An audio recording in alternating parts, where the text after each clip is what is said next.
Hey, Chris, it's another week. I know you saw the news, but let's let everybody else know. It looks like Travelers Insurance is now going after not paying a claim because some people didn't do what they said they were going to do on a cyber application. Yeah, it's kind of funny. We've been telling people not to lie in those applications for a long time because eventually it's going to come back to bite them. And apparently, this ICS out of Illinois is finding out the hard way. So I guess Yeah, let's just it's cover this real quick. Let's cover the article, I think, and kind of give everybody context about this. yeah. I'll drop the article in the chat for people. But Yeah. what came out yesterday in the Insurance Journal was Travelers is trying to go after ICS, trying to actually deny a claim because ICS said in 2020 when they filled out their insurance app that they had multi-factor authentication everywhere. And, and I know we've talked about it in the past that there's been, you know, short forms, long forms, Mhm. and skimming through this and looking at it at the travelers form, it looks like they actually have a separate form just for multi-factor. Yeah, I went through this with the customer. They have an attestation form for that multi-factor authentication. Yeah, if you pull it up, um, this is where it kind of gets crazy. Let me grab it. Yeah. Yeah, Okay. Yeah, separate that's right. form just for multi-factor authentication. Yeah. So there's two. So Travelers does two different ways.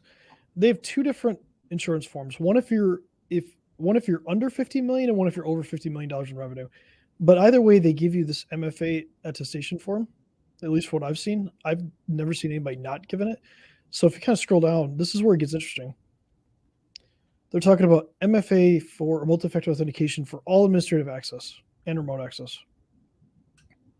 Yep. So if you scroll down, let's just show them let's show them just the questions that they ask. So, top one is pretty standard for almost all insurance forms. Are all email required to have MFA? Yes, that's typical.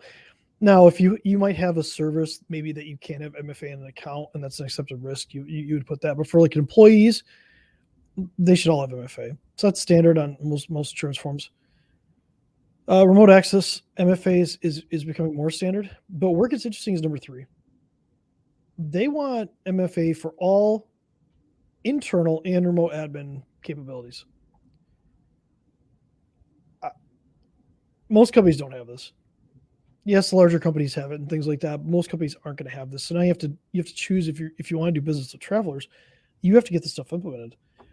And this is more difficult than what people realize. Yes, there are solutions out there that we can do this with, but it puts a burden on top of everything. Now, it's not a bad burden. It's something that we should have.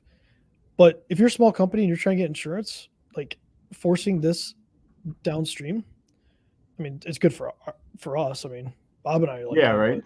But so but for you, it's going to cost you more money because this is something that it's overhead that you gotta pay for.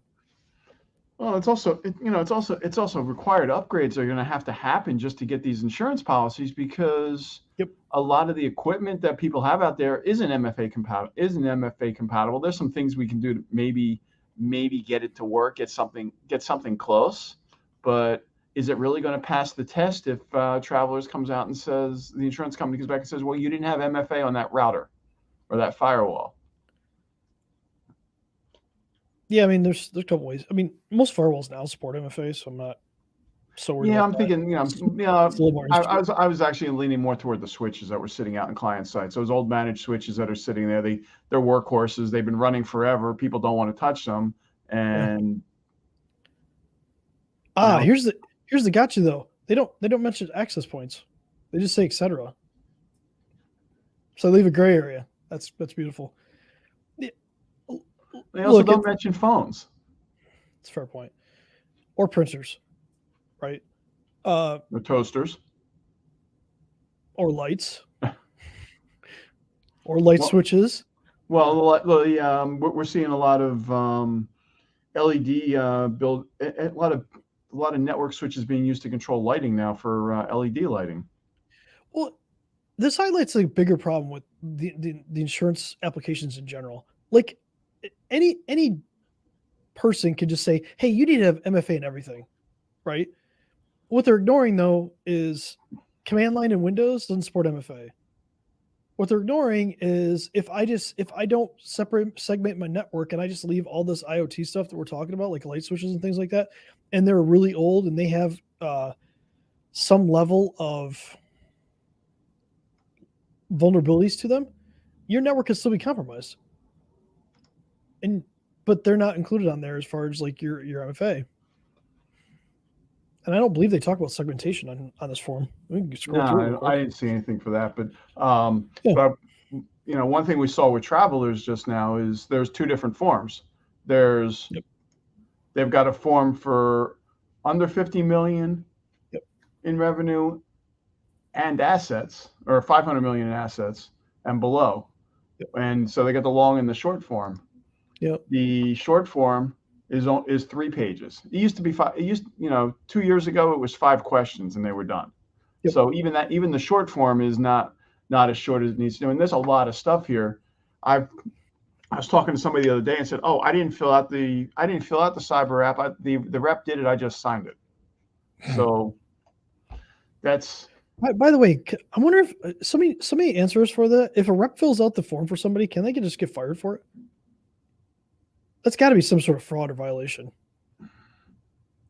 That's not up to us to decide. But when you look at it, no, I'm just curious if anybody. Yeah, I know, but here's the thing: industry answers the that. business owner is the one that ultimately had to sign it. So they're True. the one that's on the hook. True. But when like if there's a paper trail of the insurance agent filling it out, though, that's an interesting dynamic. I'd be interesting to see that one. So looking at the short form, there's a question on here that actually says, "Is the applicant HIPAA compliant?" No one certifies people that they're HIPAA compliant, other than themselves. Fun fact: I did not notice that thing before. That's funny. So there's and this is actually on the short form. Yep. But one of the things that I heard the other day was, we really want to go in and talk to people and help them with an assessment before they go to fill out one of these apps, because we're hearing now that I was just looking for it to see if it was on this form, but people are being asked, "Have you ever been denied coverage before?" So if you go through and fill out an app and you say you don't do this, don't do this, don't do this, and it comes back denied, now you've got a denied coverage thing that you have to go report. Well, let's go back to let's go back to the article for ICS, and kind of go with this though. But if you read through this article, one, ICS never publicly stated they had ransomware. So I guess if you don't publicly state you've got ransomware, don't get sued by your insurance company. It makes a public record. It gets better. They had ransomware in 2022 as well. Right. So now they've been outed twice in the same article. But what Travelers is doing is they're saying their contract's null and void. They want to rescind the policy. They said if they would have been true, they would have never approved the policy, especially because they've already been a victim of ransomware. So I'm assuming Travelers probably paid out in 2020. We're just going to assume that, and then they get it again in 2022, and now they're sitting there in a lawsuit. The thing that Travelers is going to be careful of is, and this will come back to the court, can they do this? It'd be interesting to see how this plays out in court. If it ever even goes to trial, it may just get settled outside of a trial. It'd be interesting to see either way, because they did have MFA to protect the firewall to get into the network. Out. They put protections on the firewall, but not behind the firewall, which is where we see most of attacks happening by internal users letting people in. So there was no protections on the server. People click on things. People, you get a phishing email, you download something, you run it, and you've already bypassed firewall at that point. So I'm not trying to defend them, but because they did fill out the application, they did apply for it. The thing is, I've never seen this level of MFA attestations on any other cyber insurance form. But how far are we away from that being a thing? For you to get cyber insurance, How far away are we? Everybody's going to force this. Yeah, well, Not just remote, but Travelers is a internal. big company. They probably they Mhm. might be leading the pack on these forms. But Yep. the other thing is, okay, so we got to attest to having MFA. Now we got to make sure that we can prove it later. Yeah. I mean, there's a bunch of ones out there. So I mean, you'd be able to prove it. The thing is, too, here's the other problem with this. They say required for all internal access. The thing about it is when you deploy MFA internally, you're going to have an account that isn't tied to MFA because you need that account just in case your MFA goes down. So if that account is somehow hijacked, are they now going to blame you and not try to cover you? Because the worst thing in the world is if your MFA provider is down and if you have zero admin access until that MFA provider comes back up, if you don't have a break glass account to where you can actually get it, that's a problem. But see, and they don't give a gray area on that application. And again, ICS, if they truly didn't have any MFA internally and they attested to that, then that's something that they're gonna have to deal with. But the people writing these insurance policies, you gotta kind of these insurance forms, you got to give some level of gray. It's not all black and white. True. But they're But not. for those break glass accounts, you can have other controls in place for where they can be used. Sure. And notifications when they're being used. So you can get close. Yeah, but they can still get ransomware out if they were able to take that account over. Because I'll give you an example. What happens if this is way too technical, but let's say you're able to hijack a computer account. And there have been vulnerabilities where you're able to take a computer account and you're able to change passwords in Active Directory. What if they got lucky and they guessed the break glass account and they reset the password to that and use that? Well, that's a policy problem because you had your break glass account easily guessable. No, not necessarily. If they can get access to AD and they can do like some sort of privilege escalation, and they were able to reset that password to something completely different.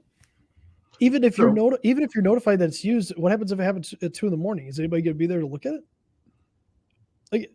I'm just trying to play devil's advocate with the insurance industry and where you need to go. And probably the biggest thing I see, and I don't want to attack people that are selling cyber insurance, but they don't know how to sell cyber insurance. Most people don't. Well, most people think they buy a $3,000 or $5,000 cyber insurance policy that they're off the hook and they don't have to do anything anymore, and they don't have to do anything to protect themselves. But it's it's kind of like if you set your own house on fire, the insurance company's not going to pay for it. You hope not. If you purposely set it on fire. True. Well, the thing to think about too is the average ransomware payment in 2020 was $300,000, like a little over $300,000. I think in 2021 it was like $900,000. So if you don't have $1 million in coverage, at least we get that as a bare minimum at this point for clients. So yeah, I mean, I don't want to say what ours is, but it's higher than $1 million. But then again, we're dealing with obviously because we have to have first party and third party liability, it's a little different. But the point being is this is probably going to be something that's going to keep growing, and it just highlights the need to be accurate on these applications, because they're not going to double check it up front with you. They're just going to take you for your word. But the second they have to pay out, now you're going to get checked. So big takeaway for everybody is go take a look at if you have cyber insurance. If you don't have cyber insurance, go get it. If you have cyber insurance, pull the application out, take a look at it, read it, see what you attested to. If you've got questions on some of the things that are being asked there, reach out to Chris or myself and privately share the application with us. We'll walk through it, review it with you, and really help you interpret what's there, because a lot of people don't understand what the question actually means. And saying yes to it, you could end up just like ICS in court with a denied claim because you thought you were doing the right thing, but it wasn't enough. And that's 15 minutes. And I think everyone's got to get back to work today. Sounds good to me. So, Thanks. Have a good week. Next week we'll be back with something. yep. So reach out and check your insurance forms. Have a great week, guys.